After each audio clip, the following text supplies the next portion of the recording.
Hi, welcome back to the Mandarin Blueprint Podcast, episode 130. So I'm just going to jump straight into the emails we've got from you this week and the comments. First one is from Anne, and she is a new member. She's just jumping into the pronunciation mastery course at the moment. She says, "Greetings, Luke and Phil. I learned of Mandarin Blueprint from Luke's interview in episode 55 of You Can Learn Chinese." So that's a new episode that's just out, an interview I did with Jared Turner. That's Jared Turner and John Pasden's podcast. It's a fantastic podcast. You should definitely be subscribed to that if you're serious about learning Chinese. And I'm in episode 55. Phil also recorded a podcast about a year and a half before, somewhere. I think it's the one I don't remember the episode number, but it's about traditional and simplified characters. I had a semester of Mandarin Chinese in 1981 and returned to my studies during the pandemic, July 7th, 2020. So it's almost a 40-year gap. It was my first session with an italki teacher. In spite of working with multiple well-intentioned teachers, yes, they're always well-intentioned, I couldn't figure out why I wasn't learning well, so turned to research to derive a research-informed learning protocol for adults. That attempt is here. You guys can check out that link in the show notes. If you're on YouTube, you have to go to mandarinblueprint.com/podcast and find it there. I'm only halfway through your pronunciation course, but I'm sensing that you've already derived this. It would be nice to just study Chinese. And then we asked her, tell us what your goals are with Chinese. So many, she says. I'll know I've achieved them when a person and I talk and listen about what's on our minds and in our hearts.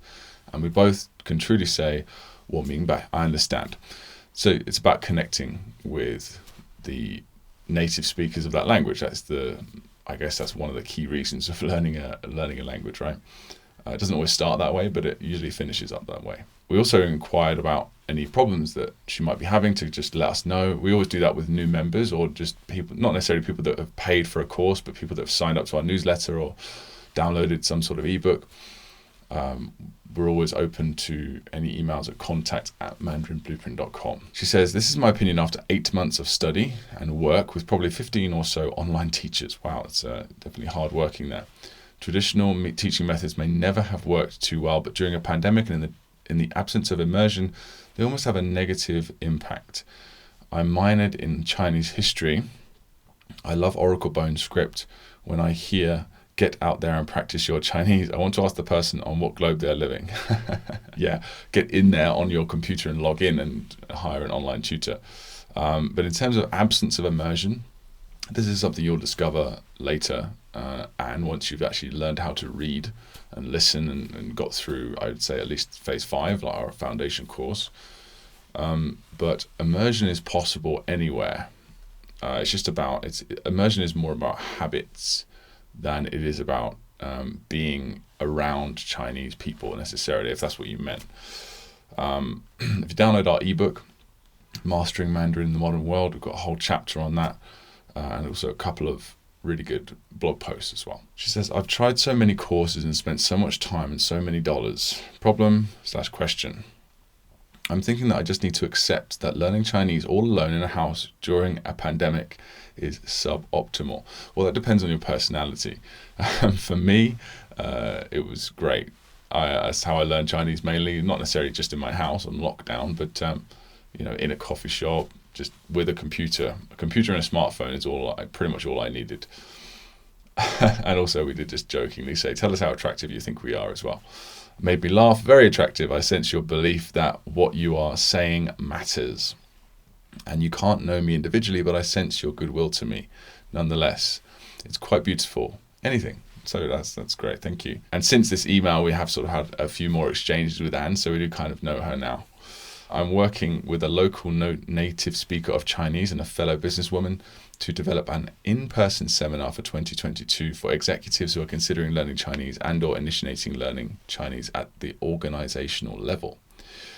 I need to listen to this. This is a case study, one of our many case studies, where this is one in particular with Brendon, but Phil did this one, where his company, the only reason why he's studying Chinese is because his company needs him to. So it's a good interview. As an interim step, we're going to submit this course proposal to our university's Lifelong Learning Institute. And again, there's another link there that Anne wrote, which is a very, very interesting little write-up. I want to step back and praise your work. I've founded startups and I've created an online course. The work, the mind, heart, time, and expense Your work is truly masterful and I respect it very much. I think that's all I've got. Thanks for asking these questions. Now to study with deep appreciation, Anne. That's just a wonderful letter. And thank you very much. And it's awesome that you're that excited about our stuff, and you're only got into the pronunciation mastery course. The pronunciation mastery course is just like a preamble to the main course. We don't even really think about it that much anymore. It's very important, don't get me wrong, but it's a small course, just teaches pronunciation. I personally see the pronunciation mastery course as something that's highly necessary for beginners, but mainly it's just it equips you for phase one. It equips you to be able to learn Chinese characters using our movie method, which Anne has right now just got into. We're sort of in communication with her. So I'm very curious to see how Anne does with us. Welcome to MB. Next one is from Scott. He says it's on what about the Mandarin tones. This is again phase one that I just mentioned, and we're talking about how to learn tones with this movie method. How do we, we teach you how to read, write, and pronounce Chinese characters, but what about the tone? How do we do that? Well, the tones within our method are mapped out to rooms within buildings that you choose from your personal life, your episodic memory. And the buildings themselves represent the pinyin finals, for example, ENG or AN, the endings of syllables. And the initials are represented by people from your life, and it all kind of works together like that. He says, tones and I have never gotten along. Thankfully, this memory strategy is making it very difficult to forget them after making a movie. Loving it. Yes, that is a really nice side effect that we didn't really predict until we started teaching this live to many, many people. I remember one in particular, a gentleman who'd already passed the HSK 6, I think, or 5, like it was quite a high level, but his tones were bad, and he just wanted to, he was there to accompany his wife, who was a complete beginner, but he decided to learn the characters, relearn them, using our method, as well as fill in any gaps, and he found that his tones just improved massively because, fourth tone is the bathroom or the back garden, and it's there, it's visual in your mind. So of course it's not third tone, of course it's not second tone, because you're not in the kitchen, you're not outside the front entrance, you're in the bathroom. So it really does work, and I'm glad that Scott finds that too. The next one is Rebecca Wheble, who's been with us for a long time. She's really far into the course now, and she's learning a rather advanced character called yi, which means essentially to move. I'm not sure what the keyword was specifically that we chose. Probably isn't move, but to move something. So it's based on a sentence from this particular word. The sentence is 你可以把这把椅子移一下吗? So there's a couple of things I want to talk about with this sentence, but let's first read Rebecca's. This is actually two separate comments. She sent a comment first. She's like, how can you have two ba characters in a sentence? Because ba is a grammatical function. Usually is referring to take something and do something with it. So take this chair and move it. 把这把椅子移一下. And then she later very quickly responded with, I feel so dumb. Of course it's a measure word. So ba is also a measure word for things that you can hold. I'm not sure exactly what the but it just things that you can hold in your hand, like you move a chair like that. You tend to have the ba as the measure word. And she says, I just saw both of them there, and I knew what the first ba was doing, and the second just threw me. That happens a lot when you're sort of just acquiring these new words and grammar functions. Still happens to me occasionally. Interestingly, I'm increasingly more comfortable with ba, whereas when it first arrived on the scene, I didn't like that grammar structure at all. So foreign to my English brain. Yeah, it just does not exist in English, or very rarely used. That concept of take this and do something with it. Now I just accept and understand it without the mental gymnastics. Yes, you've acquired it through exposure. Although I think it has taken a lot more exposure than the oft quoted number. Yeah, of course, like we quote a number of roughly 10 exposures, 10 reviews of a word in a sentence, a sentence that you can understand. both listening and reading before you can sort of acquire it. And of course, that's average. If you're learning a more simple word, then it probably takes like 2 or 3 or even 1. You just click with it instantly. But maybe with more complicated ones that really throw you off, that maybe don't exist in English, you're looking at possibly more time, maybe even 100 before you really fully acquire it. So that is just a really interesting one. Oh, one more thing I want to say about this sentence is just the pronunciation. So when this might throw some people off. So 椅子移一下 移一下. So it's just it's a lot of y sounds or I sounds there in a row. And the way that the native speaker would do it, 这把椅子移一下. So they would basically 移一下. They would really exaggerate the first, the 移一下, and then they would, and 一下 is very quick and 5th tone. Both of those characters are 5th tone. 这把椅子移一下. 你可以把这把椅子移一下. It's a tough one, so maybe practice that a couple of times. Awesome. So well done, Rebecca, for thinking and figuring it out on your own. Sometimes, I'm really glad that came to you. And that means, by the way, that when you have those sort of clicking moments, when you really struggle with something to the point of almost frustration, and then it comes to you, then the memory of that thing, the acquisition, the level of acquisition of that particular function just seems to be even more deeply ingrained after that point. So that's actually a good thing. Another one from Scott here. He says, this is for casting call. This is where we ask you to choose an actor for a pinyin initial and to represent that in your imagination. And he says, no actors for WU were very memorable for me. We give you a list, by the way. That's what he's referring to there. We give you a big list of people's names and celebrities and famous people. So I read the comments and found Rachel's suggestion, Wu Xie, from The Lost Tomb. The problem is I've never heard of him or his movies, so I found The Lost Tomb on Rakuten Viki and started watching season 1 all in Mandarin. I love the series and he is now fresh in my mind as my WU actor.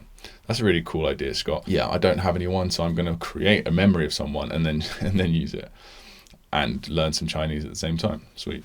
I've also added a photo of him on the WU entry in my Anki deck. Thanks, Rachel. The best part is that I discovered that Viki has a learn mode that shows Chinese and English subtitles, a quick rewind to rewatch the last 5-10 seconds, and a dictionary. Just click on a Chinese character in the subtitles, the movie pauses, and the definition of the Hanzi pops up, including pinyin. It looks like a great learning tool whilst watching movies in Mandarin. Luke and Phil, I hope this type of sharing is appropriate here in the comments. Maybe someone else can benefit from this. If not, 对不起, feel free to delete. No, we always appreciate people sharing other comments about other resources, as long as it's not like something like, oh guys, I found a course that's way better than Mandarin Blueprint, screw these guys. Obviously I might remove that. It's just not very polite, but that's never going to happen anyway, obviously. But sharing resources, Phil and I both understand that you need to diversify your resources. That's part of the fun of doing this. So share as many as you can in the community, on comments within the course. We always appreciate it. In fact, I'm always here I'm bigging up other people that are technically our competitors all the time. I'm always talking about Link, LNGQ, just constantly, Chinese Pod, all sorts of different resources that technically, we're competing for market share of, I suppose. But I don't really care because they are high quality and they will help you. So yeah, that's just that aside. But Viki is something that Scott, I believe, has brought up a couple of times, and I haven't actually tried it myself, but it essentially just seems like kind of Netflix, but for Chinese shows, Asian shows. Forgive me if I'm off the mark there. And the learn mode sounds great because with Netflix you can download like a Chrome extension that only works on Chrome, called Language Learning with Netflix, which does exactly what you're saying there, except, I don't know if it's the same or not, but it sounds about the same. So it looks like Viki has that built in, which is really cool. So I think that's very worth checking out. Thanks for that, Scott. Next one here is from Matt Dahse. I believe that's how you say it. probably Dahse or something now that I've guessed. But Matt says, this is on the pronunciation mastery course. It seems like at this stage of the course, I need to be more focused on training my mouth than my memory. That's absolutely right. Pronunciation mastery is all about pronunciation, nothing else. And of course, you do learn a few words, but the words you learn are sort of vehicles for you to acquire the pronunciation points and the tones and such, which means Anki alone is not enough. It's not exactly the right tool for the job. One tool I found helpful in grading myself is the text-to-speech in Google Translate or similar apps. If I've got the tone or the tongue positioned wrong, the machine will not hesitate to tell me. If I say 吃 and it hears 去, then I know that I can mash the good button in Anki until I can consistently get the right pinyin to show up on the screen. Interesting. That's an important part too, I've found. The pinyin is key. The word may very well be wrong as long as it's a homonym, so it's ta, and ta, for example. The machine is not perfect. No, of course not. Of course not. But I'm glad you found a workaround there, Matt. That's something that a couple of people have said to me. I think actually Rebecca was one of them. I may be mistaken, but I've had at least 2 other people recently say, I use Google Translate to check whether or not I'm actually saying something correctly. It works for me. I guess these voice, I don't know what you'd even call them. I guess you say translators, but like the voice recognition software, that's it. Voice recognition software seems to be getting better and better. So it's definitely worth downloading that on your phone perhaps and trying that out. Another one from Matt here on the power of Chinese characters. So this is I mentioned this a few times before as well. It's a series of videos Phil and I did, which I really enjoyed. Just delving into a character. This was just originally done as a promotional tool on the Shanghaiist. Just a few videos that we put out on that website. And they're really fun. I'd love to do more of them. So he says, we just dive into a character, míng. What are the words that míng is used in and why? What's the connection between all these different words? Because characters can be very confusing. Characters can have tons of definitions and different pronunciations. But what you don't realize straight away, especially as a beginner learner, is how strong the connection is between most, if not all, of these multiple definitions. Even on paper, they seem very different in English. So he says, I love these deeper dives into characters. This sort of thing really helps that character take root and expand its connections in my mind. Yeah, it's like a mind map for the character. I'm unlikely to forget míng, and after knowing it's composed of sun and moon, and after seeing so many of its nuances and uses spelled out and explained one by one. Yeah, and you're just in the pronunciation mastery course right now, I believe still, Matt.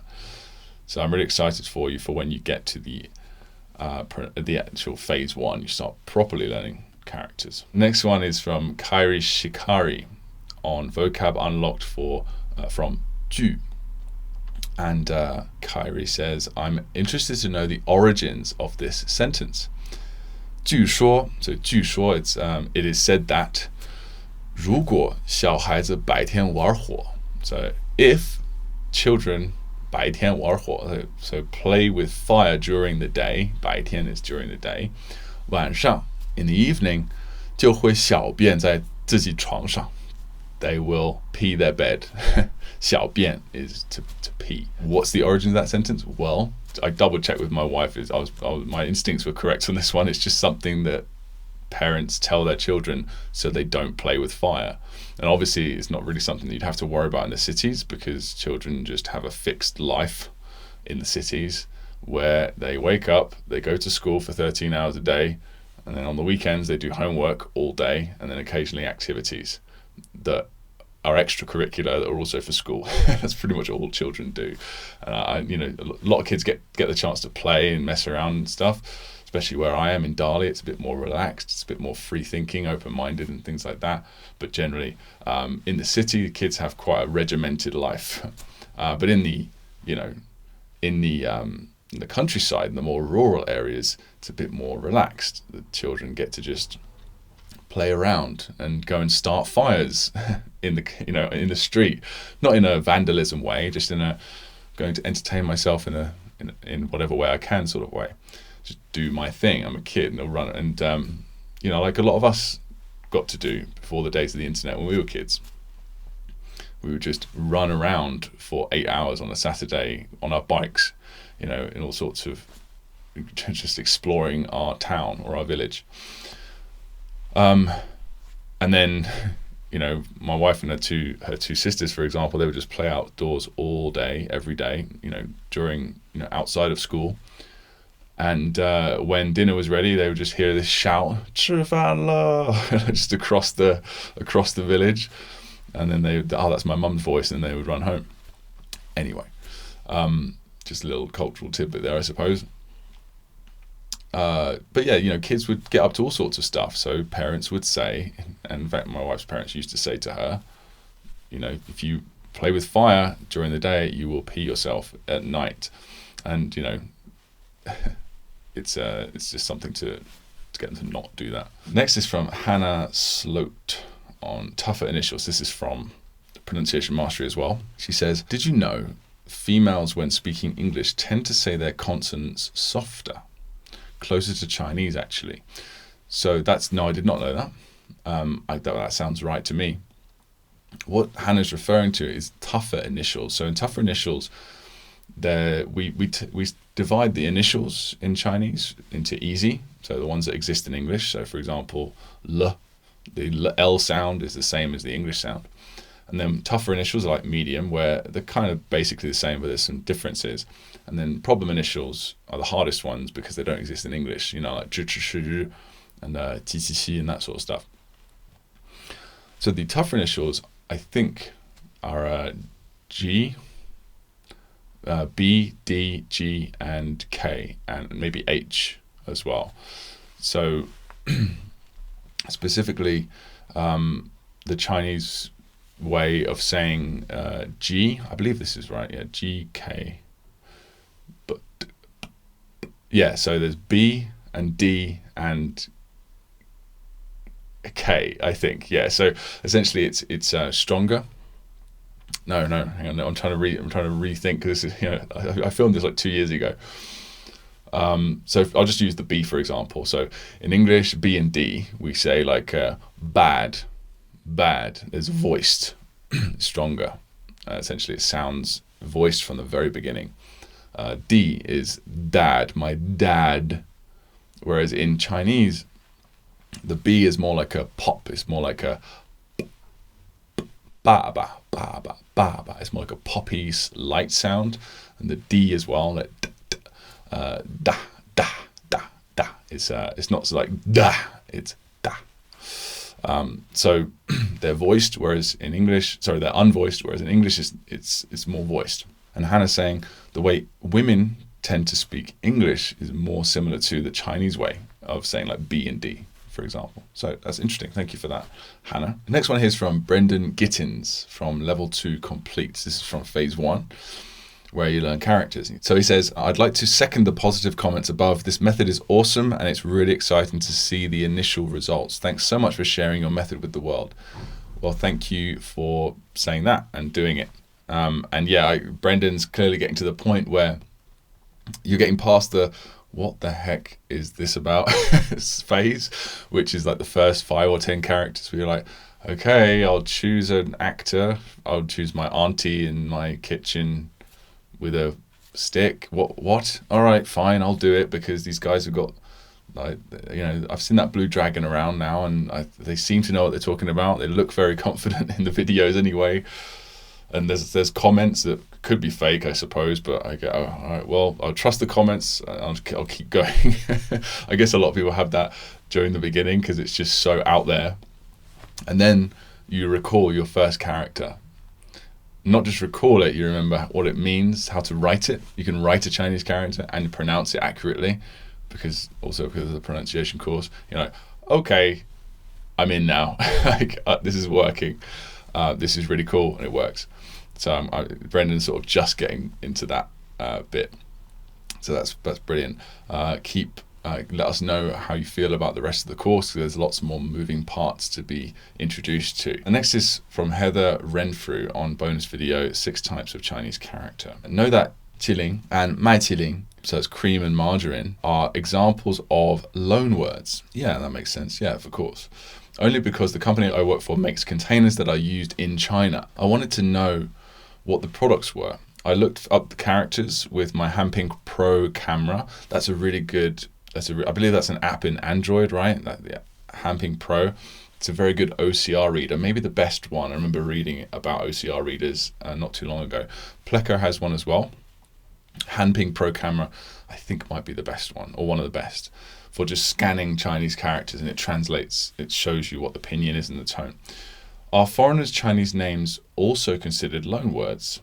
Ren Xin Fang is what I ended up with from a name generator. Yeah, it's the same concept, basically. Same with countries, anything that's non-English, that's names are a big one.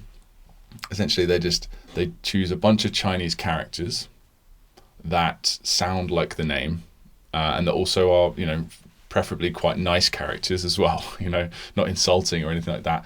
So Ren Xin Fang means Ren is like to take up a position, to take up responsibility, or to admit, which I suppose denotes sort of honesty and things like that. And Xin is also, to trust, honesty, reliability. And Fang is fragrant. So it's just three nice characters. Ren is your Xing, which represents Renfrew. And Xin Fang, Ren Xin Fang, Renfrew. I don't know. Yeah. I don't know if that's Ren is definitely chosen because of the way it sounds. Like my last name is Neale. My Chinese Xing is Ning, because it's got an N sound. Ren Xin Fang, Ren Xin Fang. I don't know what the Xin is supposed to sound like, but I guess because it's, if that was me, maybe I would have chosen He Xie or something like that for like Heather, to like maybe an H sound. But words, names aren't always chosen like that way. They're often chosen just purely based on meaning. So for example, my full Chinese name is Ning Hao Tian. So Hao Tian is my name. It's nothing to do with Luke. It's just chosen because my wife said it was just nice. It sounded good. So it depends. Yeah, but if you read a book, so for example, I often read Game of Thrones or whatever, like translated books in Chinese. It's quite frustrating sometimes because there's a lot of long English names that are literally translated. And yeah, they're purely based on the way it sounds and just nice characters chosen to fill in those sounds. So yes, is the answer, the very long version of the answer that I decided to give. So there you go. Another one from Kairi here, unlocked from Yen. Just a good question. I thought this is nice. This is something that I wanted to put in, make sure this got in the podcast, because this is a specific English meaning that I wanted to know at various points, and I never bothered to learn it until one day it just clicked. But how to say, do an impression of someone. Because in English, it's quite a long way of explaining that point. To do an impression of blah, blah, blah. And this is for Yen. She says, Kairi says, might be he, I'm not sure. I'm not very familiar with Japanese names, sorry. I'm wondering if the sentence, 我演我们老师 means I perform to our teacher. So literally it's, 演 is to perform. So I perform our teacher. 我演我们老师, or 我们的老师, either way. Or, and so Kairi has a good instinct and says, or is it I perform to our teacher, or is it I perform as our teacher, as in I pretend to be our teacher, and it's the latter. 我演我们老师. So you can now go and use that phrase and apply it to anyone. So Robert Toms is next, and the final comment of today that is referring to just as a general comment. He says, just to clarify, 信息 means message. In addition to believe, is it related to 信, also meaning letter? What is the tie between belief and messages? So this is a really interesting question. This led to me just doing a little bit of Baidu research, which I often do when something strikes my interest or curiosity, or I don't know something and I want to explore a little bit more. So 信息 means message, and it also means belief? No. 信息 purely is about message, It means message, it means news, it means information, which are all kind of connected in meaning, aren't they? Very strongly connected. So as a compound word, it means message.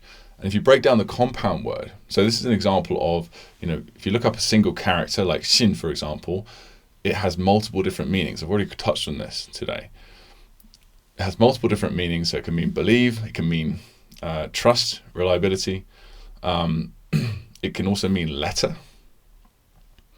So that seems really strange, doesn't it? It's like a letter and believe and trust. Like, what's the connection there? But in this particular context of 信息, it refers. It's basically 书音信 or 书信消息. So it's two separate words combined. 书信 or 音信. I'm not actually sure which one. I think it's 音信, like basically speech, in like sound of voice, and 信, which is a written word. So basically words of people, which in ancient times was purely letters. And 消息. 消息 is the purest, oldest word to mean message or news, really. News. So 信息 basically means news or a message in written format. Okay, that's essentially, or spoken format, I suppose it could be, 音信, so spoken or written format. And it doesn't have any connection to believe in this context. So what is the connection between, so that led to two more questions for me personally, which was, okay, so what is the connection between letter and trust, belief? It's tough to say. I looked into it. I couldn't see a clear answer, but I didn't look into it for that long. So I'm sure the answer's out there. But if you look at the actual character itself, xin, it has a person on the left, ren, and on the right it has yan, which means speech. So a person's speech. If you think about it, that kind of applies to both. A person's speech, the speech of a person, does relate quite strongly to the idea of trust, because that's how you decide whether or not you trust someone. Do you trust what they say?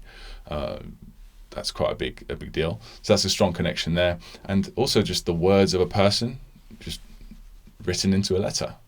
So that does also make sense. So 书信, 信 or 音信, they all mean just communication in written or spoken form. And 信 specifically is about a letter. But let's go back to this last little thing, because as I was sort of researching this, I got the connection between 信息 and then there was 消息. So 信息, remember, is basically written 消息 or spoken 消息, 音信消息. That's basically what it is. So what is 消息? Well, 消息is an even older word, even more 古老的 word. And I've never ever, since I've been learning Chinese, really thought about the word structure of 消息. So 消 means to extinguish, to exterminate, to die, essentially, to disappear. And 息, it means breath. And one of the oldest meanings of it, I guess you could say the original meaning, is 生, like to bring life, to give birth. So it's about death and life. And it's one of these very common Chinese words, like just a really easy example is 开关. 开关 means switch. And it literally is made up of the characters on and off. So this kind of word structure, it's a kind of Chinese word where they have the opposite of each of the spectrum, and the what it means is everything in between, essentially. So the idea of news,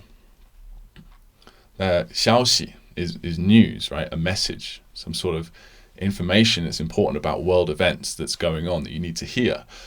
It's made up of death and life, and essentially it's referring to the ups and downs of life.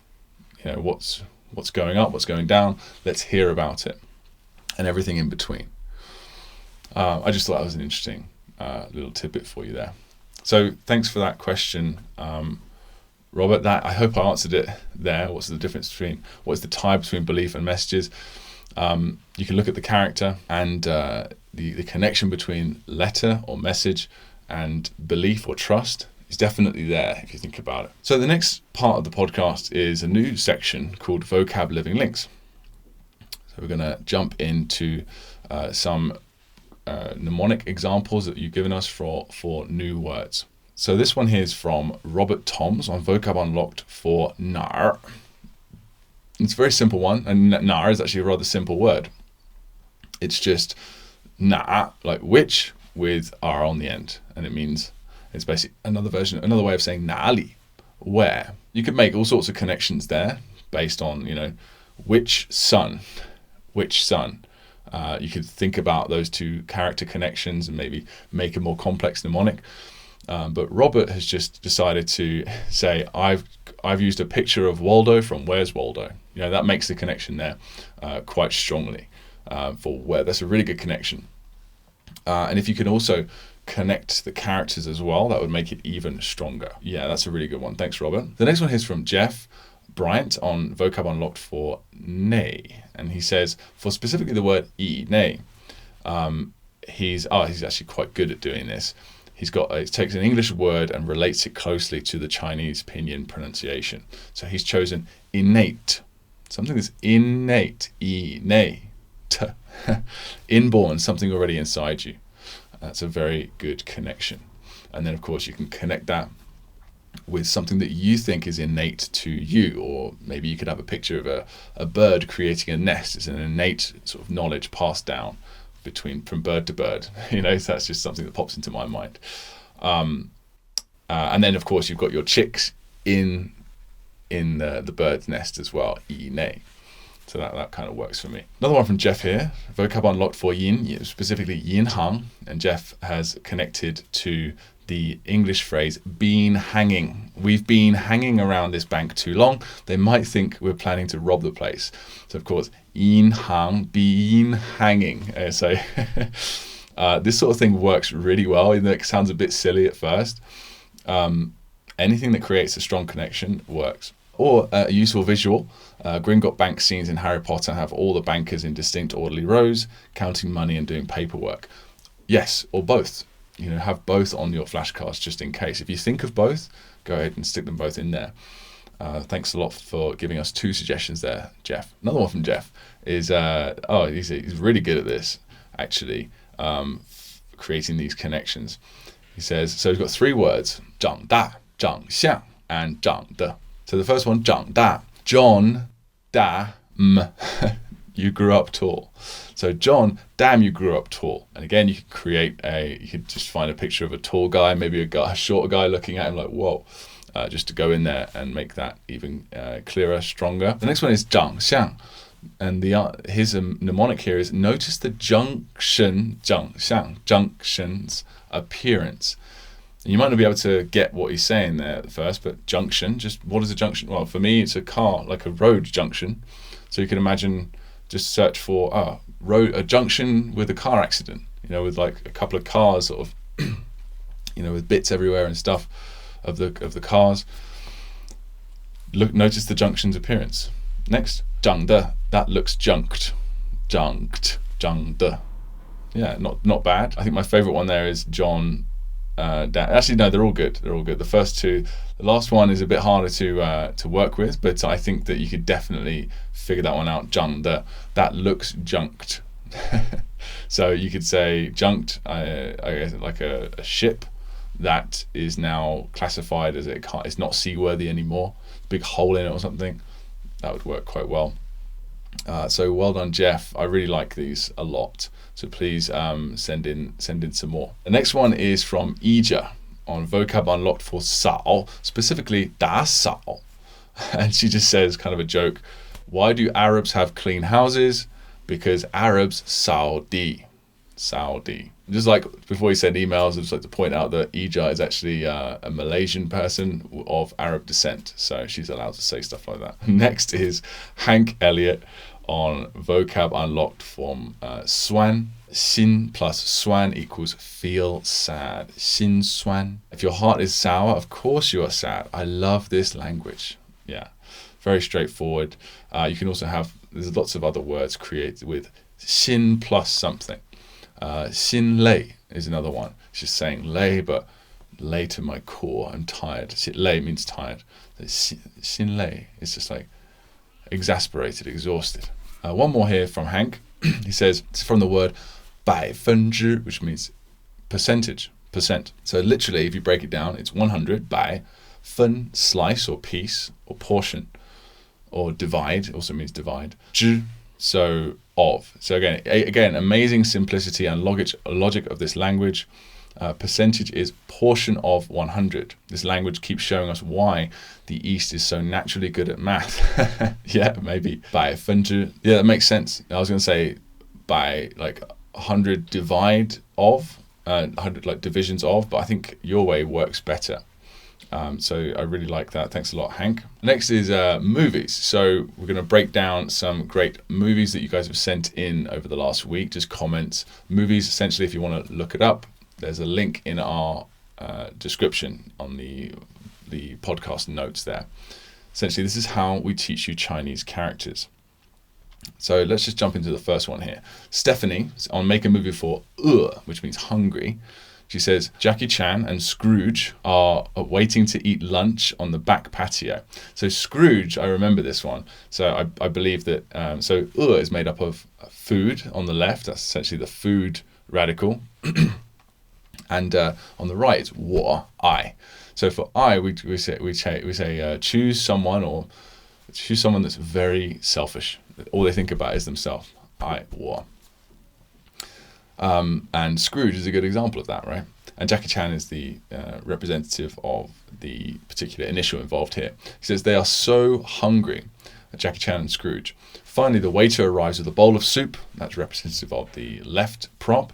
One mouthful. Jackie shrugs and offers to share the bowl, but Scrooge attacks the waiter, planning to eat him. He's so hungry. That's really good. Applying the personality of the actors or people that are acting as props into the scene. That makes everything so much more. And of course, Jackie Chan would do that, wouldn't he?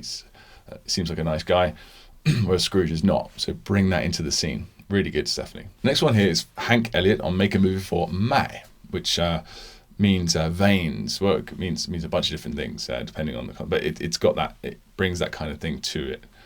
So you can also be Shan Mai. Shan Mai means mountain range, which if you look from the perspective of like a bird's eye view, it does kind of look like veins, doesn't it? So that kind of shape basically is what it means. My M actor is in my AI set swimming in the toilet with Falcor. The only light is from the moon through the window. After a while, my M actor was so cold, his veins were sticking out bright and blue. I really like the lighting effects on this one. You could call that a special effect too. The really cool lighting. Everything's Everything's lit up by the moon, and the veins are bright blue as well, sticking out. And it's dark, so accentuate that.